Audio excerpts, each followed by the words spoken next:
क्या आपने नोटिस किया है कि चीनी पिछले कुछ दिनों में महंगी हो गई है। पिछले एक महीने में देश में चीनी के दाम करीब 10% बढ़ चुके हैं और रिकॉर्ड लेवल पर पहुंच गए हैं। और अब बढ़ते दामों को रोकने के लिए सरकार एक बड़ा फैसला ले सकती है। सरकार शुगर केन यानी गन्ना को एथेनॉल बनाने के लिए इस्तेमाल करने पर रोक लगा सकती है। लेकिन सवाल है, गन्ना एथेनॉल में जाता ही क्यों है? तो ध्यान से समझिए, गन्ने से सिर्फ चीनी नहीं बनती, गन्ने से एथेनॉल भी बनाया जाता है जिसे पेट्रोल में मिलाया जाता है और E20 फ्यूल बनता है।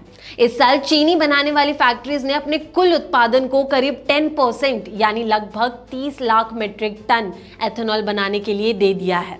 अब सरकार चाहती है कि अगर अगले साल चीनी की कमी होती है तो गन्ने का ये हिस्सा एथेनॉल की बजाय चीनी बनाने में लगाया जाए।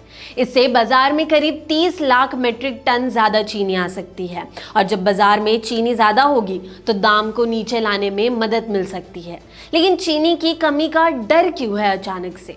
इसकी एक बड़ी वजह है महाराष्ट्र और कर्नाटका में कम बारिश। ये दोनों देश के सबसे बड़े गन्ना पैदा करने वाले राज्यों में से एक है।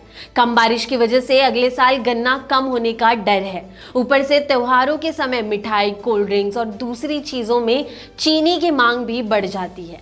यानी मांग ज्यादा और चीनी की पैदावार कम हुई तो दाम और बढ़ सकते हैं। इसी को देखते हुए सरकार चीनी की ज्यादा से ज्यादा मात्रा बाजार में लाना चाहती है। अब समझते हैं एथेनॉल का क्या होगा। सरकार का पेट्रोल में 20% एथेनॉल बनाने का लक्ष्य जारी रहेगा, बस गन्ना कम इस्तेमाल होगा। उसकी जगह मक्का और चावल से ज्यादा एथेनॉल बनाया जा सकता है। सरकार के पास फिलहाल मक्का और चावल का पर्याप्त भंडार बताया जा रहा है। तो अब क्या गन्ना पूरी तरह एथेनॉल के लिए बंद होगा? ऐसा नहीं है। यहाँ बी हैवी और सी हैवी मोलासिस को समझना जरूरी है। चीनी बनाते वक्त गन्ने के रस से एक गाढ़ा सिरप जैसा पदार्थ निकलता है जिसे मोलासिस कहा जाता है। बी हैवी मोलासिस में चीनी ज्यादा होती है, वही सी लेवल मोलासिस में चीनी निकालने के बाद बहुत कम चीनी बचती है। सरकार की सोच ये है कि गन्ने के रस और बी हैवी मोलासिस से एथेनॉल बनाने पर रोक लगाई जाए, लेकिन सी हैवी मोलासिस से एथेनॉल बनाने की इजाजत रहे। तो क्या इसका चीनी बनाने वाली फैक्ट्री पर बुरा असर पड़ेगा? बहुत बड़ा नुकसान होने की संभावना नहीं है, क्योंकि कई मामलों में गन्ना से चीनी बेचकर फैक्ट्रीज को एथेनॉल बनाने के मुकाबले ज्यादा कमाई हो सकती है।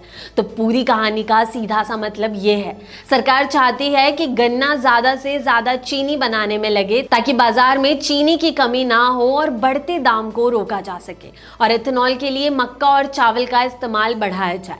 अब देखना यह है कि सरकार अगले शुगर सीजन के लिए आखिर क्या फैसला लेती है और इसका असर आपकी चाय, मिठाई और रोजमर्रा की चीनी के दाम पर कितना पड़ता है।